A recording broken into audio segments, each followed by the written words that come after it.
മഹാഭാരത യുദ്ധത്തിന്റെ 5-ാം ദിവസം പാണ്ഡവരുടെയും കൗരവരുടെയും യുദ്ധം എന്നതിനപ്പുറത്തേക്ക് ശ്രീനാരായണീ സേനയുടെ അല്ലെങ്കിൽ യാദവ വംശത്തിന്റെ അന്ത്യത്തിന് തുടക്കം കുറിച്ച ദിവസം എന്ന് പറയുന്നതായിരിക്കും ശരി. ഇടേ നമ്മൾ ഇതുവരെ 7 അധ്യായങ്ങൾ ചെയ്തിട്ടുണ്ട്. ഇത് 8-ാമത്തെ അധ്യായമാണ്. റെഗുലറായിട്ട് കാണുന്നവരുടെ കമൻറ്റ് വായിക്കുന്നുണ്ട്.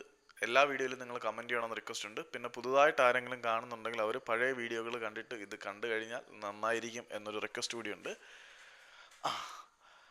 അപ്പം ഇന്നത്തെ യുദ്ധം തുടങ്ങുന്നതിന് മുമ്പ് നമുക്കൊരു ഇത്തിരി ഫ്ലാഷ് ബാക്ക് പറയണം. കാരണം നമ്മൾ ഭൂരിശ്രവസിനെ കുറിച്ച് പറഞ്ഞല്ലോ. ശാന്തനു മഹാരാജാവിന്റെ ചേട്ടനായിട്ടുള്ള സോമദത്തന്റെ പുത്രനാണ് ഭൂരിശ്രവസ്. ഈ ഭൂരിശ്രവസനും പാണ്ഡവ പക്ഷത്തു നിന്ന് യുദ്ധം ചെയ്യുന്ന യാദവ സേനാനിയായിട്ടുള്ള സാത്യകിക്കും തമ്മിൽ ഒരു പേഴ്സണൽ വെഞ്ചൻസ് ഉണ്ട്. മഹാഭാരത യുദ്ധത്തിൽ പല ആളുകൾക്കിടയിലും പേഴ്സണൽ വെഞ്ചൻസ് ഉള്ളതായിട്ട് നമ്മൾ പറയേണ്ടതാണ്.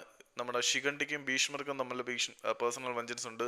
ദുര്യോധനനും ഭീമനും തമ്മിൽ പേഴ്സണൽ വെഞ്ചൻസ് ഉണ്ട്. അങ്ങനെ വ്യക്തിപരമായിട്ടുള്ള വിദ്വേഷങ്ങളിൽ ഏറ്റവും പ്രബലമായിട്ട് നിൽക്കുന്നത് സാത്യകിയും ഭൂരിശ്രവസും തമ്മിലുള്ള വിദ്വേഷമാണ്. ഇത് തലമുറകൾ നീണ്ടു നിൽക്കുന്ന ഒരു പകയുടെ കഥ കൂടിയാണ്. കാരണം ഈ സാത്യകി എന്ന് പറയുന്നത് സൈനിയുടെ ചെറുമകനാണ്. ഈ സൈനിയും ഭൂരിശ്രവസിന്റെ അച്ഛനായ സോമദത്തനും തമ്മിലൊരു തർക്കമുണ്ട്. കൃഷ്ണന്റെ അമ്മയായിട്ടുള്ള ദേവകി വളരെ സുന്ദരിയായിരുന്നു. ഈ ദേവകിയെ കല്യാണം കഴിക്കാൻ വേണ്ടിയിട്ട് ഈ സോമദത്തൻ വളരെയധികം ആഗ്രഹിച്ചു. അങ്ങനെ പല ആളുകളും ദേവകിയെ കല്യാണം കഴിക്കാൻ ആഗ്രഹിക്കുന്നു. അങ്ങനെ ദേവകിയുടെ പരിണയത്തിന് വേണ്ടിയിട്ടുള്ള ഒരു പോരാട്ടത്തിനിടയിൽ സൈനി വളരെ ബ്രൂട്ടലായിട്ട് ആരെ പരാജയപ്പെടുത്തി? ഭൂരിശ്രവസിന്റെ അച്ഛനായ സോമദത്തനെ പരാജയപ്പെടുത്തി. ഈ ഒരു പക തലമുറകളായിട്ട് ഇങ്ങനെ ഉള്ളിൽ കിടക്കുകയാണ്. ഇപ്പം ഭാഗതത്തിന്റെ പകയും നമ്മൾ പറഞ്ഞല്ലോ. ഭാഗതത്തിന് അർജുനനോടും കൃഷ്ണനോടും ഉള്ള പകയെക്കുറിച്ചും നമ്മൾ സംസാരിക്കേണ്ടതായിരുന്നു കഴിഞ്ഞതിനകത്ത്. പക്ഷെ എന്തുകൊണ്ടോ അത് സംസാരിച്ചോ എന്ന് എനിക്ക് ഓർമ്മയില്ല. പക്ഷെ ആളുകളെ പരിചയപ്പെടുത്തുന്നതിനകത്ത് നമ്മളതെല്ലാം പറഞ്ഞിട്ടുണ്ട്. ഇവർ രണ്ടുപേരും തമ്മിലുള്ള പകയുടെ കാരണം മനസ്സിലായല്ലോ, ഈ സാത്യകിയും ഭൂരിശ്രവസും തമ്മിലുള്ള. ഇനി യുദ്ധം തുടങ്ങുന്നതിന് മുമ്പ് ദുര്യോധനൻ ഭീഷ്മരോട് ചോദിക്കുകയാണ്, കാര്യങ്ങളൊക്കെ വളരെ സ്മൂത്ത് ആയിട്ടാണ് പോകുന്നത്, നമ്മൾ വളരെ വലിയ രീതിയിൽ ആക്രമിക്കുന്നുണ്ട്, പാണ്ഡവരെ ഇന്നലെ തന്നെ നമ്മൾ തീർക്കേണ്ടതായിരുന്നു, പക്ഷെ എന്തുകൊണ്ടോ പാണ്ഡവർക്ക് വളരെ വലിയ സപ്പോർട്ട് കിട്ടുന്നുണ്ട്. ഇന്നലെ ഭാഗതത്തൻ ഭീമനെ തീർത്തിട്ട് പാണ്ഡവരുടെ ശക്തി മുഴുവൻ ഇല്ലാതാക്കുന്ന അവസ്ഥയിലേക്ക് എത്തിയപ്പോൾ ഘടോൽകജൻ എവിടെ നിന്നോ പൊട്ടി വീണു, മായായുദ്ധങ്ങൾ ചെയ്യുന്നുണ്ട്. ഇത് ഞാൻ പല ദിവസമായിട്ട് ശ്രദ്ധിക്കുന്നുണ്ട്. നമ്മൾ വിജയിക്കുന്നതിന് അടുത്തെത്തുമ്പോൾ എന്തെങ്കിലും അത്ഭുതങ്ങൾ നടന്ന് ആ ഒരു യുദ്ധം ന്യൂട്രൽ അവസ്ഥയിലേക്ക് എത്തുന്നുണ്ട്. ഇതിന്റെ കാരണം എന്തായിരിക്കും പിതാമഹ എന്ന് ഭീഷ്മരോട് ചോദിക്കുമ്പം ഭീഷ്മർ ദുര്യോധനോട് പറയും, മോനെ അതിനൊരു കാരണമുണ്ട്. കാരണം ശ്രീകൃഷ്ണൻ എന്ന് പറയുന്നത് വിഷ്ണുവിന്റെ അവതാരമാണ്. അതുകൊണ്ട് നമുക്ക് അയാളെ ഒരിക്കലും പരാജയപ്പെടുത്താൻ കഴിയില്ല. ആക്ച്വലി അപ്പോഴാണ് ദുര്യോധനന് ശ്രീകൃഷ്ണന്റെ പവറിനെ കുറിച്ച് മനസ്സിലാവുന്നത്. അതുകൊണ്ടാണ് ശ്രീകൃഷ്ണൻ ആയുധം എടുക്കുന്നില്ല, അതുകൊണ്ട് ശ്രീകൃഷ്ണനെ വേണ്ട, നാരായണീ സേനയെ മതി എന്നുള്ള തീരുമാനത്തിലേക്കൊക്കെ ദുര്യോധനൻ എത്തിയത്. മഹാവിഷ്ണുവിന്റെ അവതാരമാണ് ശ്രീകൃഷ്ണൻ എന്ന് ദുര്യോധനൻ അപ്പോഴാണ് അറിയുന്നത്. ആ നിമിഷം മുതലാണ് ദുര്യോധനൻ ആർക്ക്? കൃഷ്ണന് ഒരു റെസ്പെക്റ്റ് കൊടുക്കുന്നത്. അല്ലെങ്കിൽ ഒരു കാലിച്ചക്കൻ, ഒരു കറുത്ത ബലിഷ്ഠ ശരീരമായിട്ടുള്ള ഒരു കാലിച്ചക്കൻ എന്നതിനപ്പുറത്തേക്ക് യാതൊന്നും, ഒരു യാദവൻ എന്ന് പറഞ്ഞാൽ ഒരു ട്രൈബ്സിൽ വിഭാഗപ്പെടുന്നതാണ് കേട്ടോ. അതിനപ്പുറത്തേക്ക് ഒരു റെസ്പെക്റ്റും കാര്യങ്ങളും ഒന്നും ദുര്യോധനൻ ഒരിക്കലും ശ്രീകൃഷ്ണന് കൊടുത്തിരുന്നില്ല. പക്ഷെ അതിനുശേഷം റെസ്പെക്റ്റ് കൊടുത്തു തുടങ്ങി. അങ്ങനെ യുദ്ധം ആരംഭിക്കുകയാണ്. യുദ്ധത്തിൽ കൗരവര് മുതലയുടെ ആകൃതിയിലുള്ള മകാരവ്യൂഹം സൃഷ്ടിക്കുന്നു. പിന്നെ പാണ്ഡവര് ഒരു വ്യൂഹം സൃഷ്ടിക്കുന്നുണ്ട്, ഷേൻ വ്യൂഹം എന്ന് പറയുന്നത്. ഷേനവ്യൂഹം, ഇതിൻ്റെ ഒരു മലയാളം സംഭവം ആക്ച്വലി ഇതെന്താണെന്ന് എനിക്കറിയില്ല. ഒരു ചന്ദ്രക്കലയുടെ മുകളിൽ ഒരു സംഭവം നിൽക്കുന്നതായിട്ടാണ് ഒരു സെറ്റപ്പ്. ആ ഒരു വ്യൂഹം നിർമ്മിച്ചുകൊണ്ടാണ് യുദ്ധം തുടങ്ങുന്നത്. പതിവ് പോലെ ഭീഷ്മരെ നേരിടേണ്ടത് അർജുനൻ തന്നെയാണ്. കാരണം ഏറ്റവും കരുത്തരായിട്ടുള്ള പോരാളികൾ തമ്മിലാണല്ലോ ഏറ്റുമുട്ടേണ്ടത്. അതുപോലെ തന്നെ ശല്യരെ നേരിടുന്നത് യുധിഷ്ഠിരനാണ്. കാരണം രണ്ടാളുകളും കുന്തം കൊണ്ടുള്ള യുദ്ധത്തിൽ പേര് കേട്ടവരാണ്.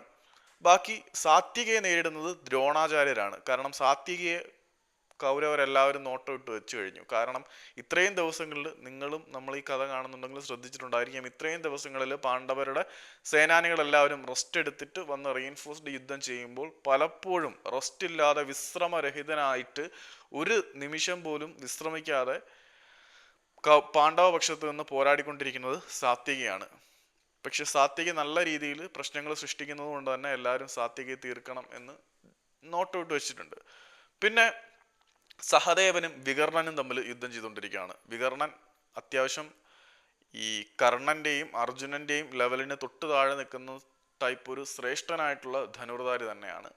ബാക്കിയുള്ള സംഭവങ്ങൾ നോക്കുകയാണെങ്കിൽ ഈ ഗാന്ധാര രാജാവായിട്ടുള്ള നമ്മുടെ ശകുനിയും ദ്രുപദ മഹാരാജാവും തമ്മിൽ യുദ്ധം ചെയ്യുന്നു എന്നായിരുന്നു ഞാൻ പറയേണ്ടത്. പക്ഷെ അത് ദ്രുപദ മഹാരാജാവുമായിട്ടുള്ള യുദ്ധം ചെയ്തത് നമ്മളുടെ വിരാടനുമായിട്ടാണ് ശകുനി യുദ്ധം ചെയ്തത്. ആ യുദ്ധം ഇങ്ങനെ പോകുന്ന അവസ്ഥയിൽ പിന്നെ ആരൊക്കെയാണെന്ന് ഞാൻ നോക്കട്ടെ. വികർണനും സഹദേവനും സംസത്ത് ചെയ്തു.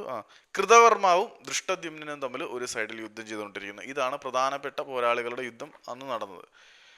ഈ പാണ്ഡവരുടെ ആർമി ഏതായാലും ഭീഷ്മരുടെ ആക്രമണം കാരണം നന്നായിട്ട് സഹിക്കും എന്നറിയാലോ. അതുപോലെ തന്നെ കൗരവരുടെ ആർമി അർജുനന്റെ ആക്രമണം കാരണവും വളരെ നന്നായിട്ട് സഹിച്ചുകൊണ്ടിരിക്കുകയാണ്. ഈ ഒരു സാഹചര്യത്തിൽ തീവ്രമായിട്ടുള്ള തീരുമാനങ്ങളിൽ ഒന്നും സാത്വികയെ ഇല്ലാതാക്കി കഴിഞ്ഞാൽ പാണ്ഡവരുടെ നട്ടല്ലടിയാന്നാണ്. അതുകൊണ്ട് ദ്രോണാചാര്യർ സർവശക്തിയും സംഭരിച്ചുകൊണ്ട് ആർക്കെതിരെ? സാത്വികയ്ക്കെതിരെ യുദ്ധം ചെയ്യുകയാണ്. സാത്വികി പരാജയപ്പെട്ടു എന്നുള്ള അവസ്ഥയിലേക്ക് എത്തുന്നു. കാരണം ഇത്രയും ദിവസം വീരനായിട്ട് നിന്ന സാത്വികയെ തുടക്കം മുതൽ ദ്രോണര് വളരെ ശ്രേഷ്ഠമായിട്ടുള്ള അസ്ത്രങ്ങൾ ഉപയോഗിച്ച് തകർക്കാൻ നോക്കിക്കൊണ്ടിരിക്കുകയാണ്.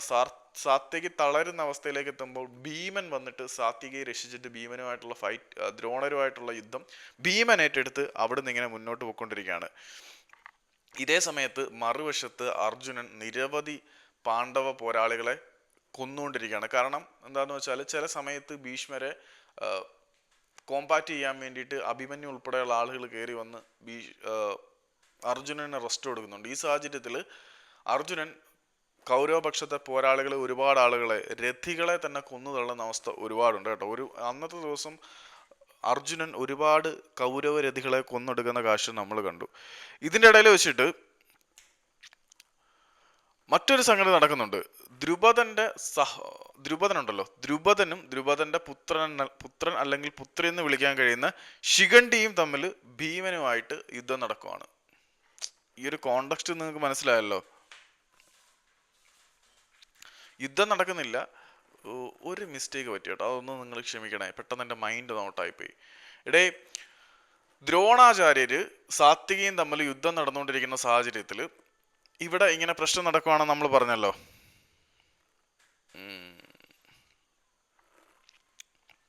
ദ്രോണാചാര്യരും സാത്വികയും തമ്മിൽ യുദ്ധം നടന്നുകൊണ്ടിരിക്കുമ്പോൾ സാത്വികയെ ഇടയ്ക്ക് വന്ന് ആര് രക്ഷിച്ചു?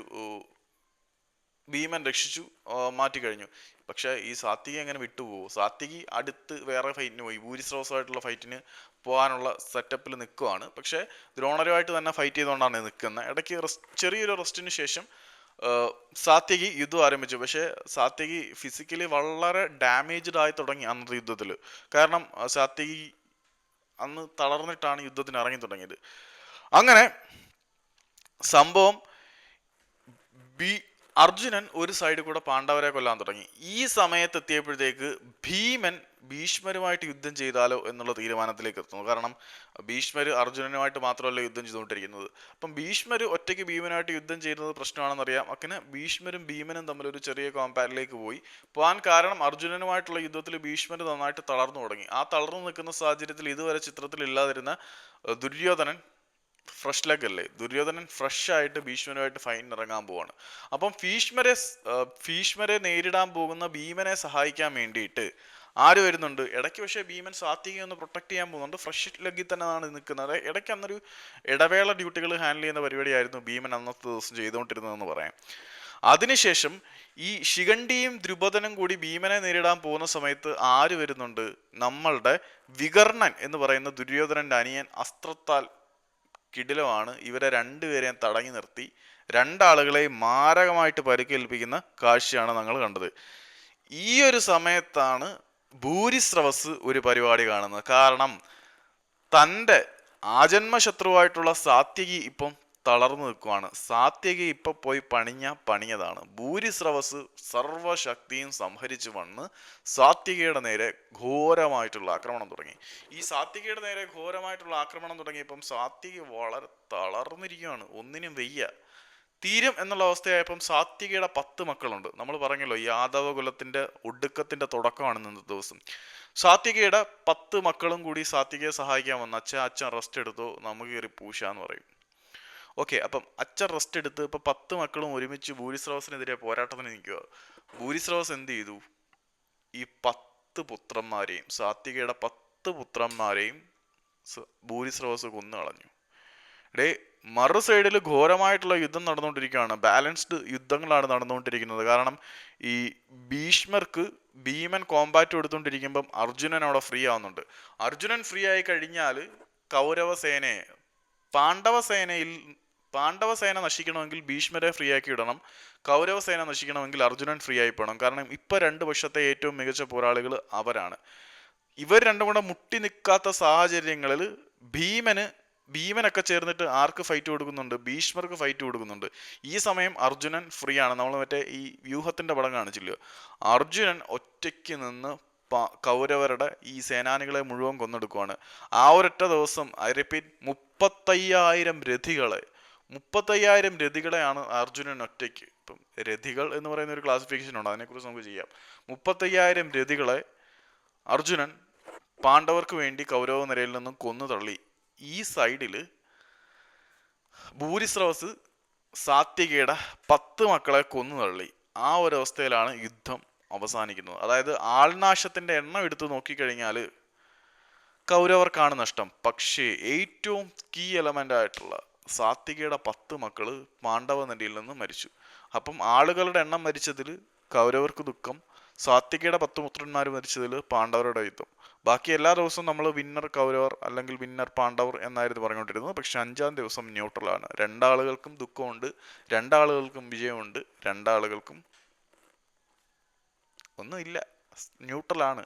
ഇനി നമുക്ക് അടുത്ത ദിവസം ചെയ്യാം.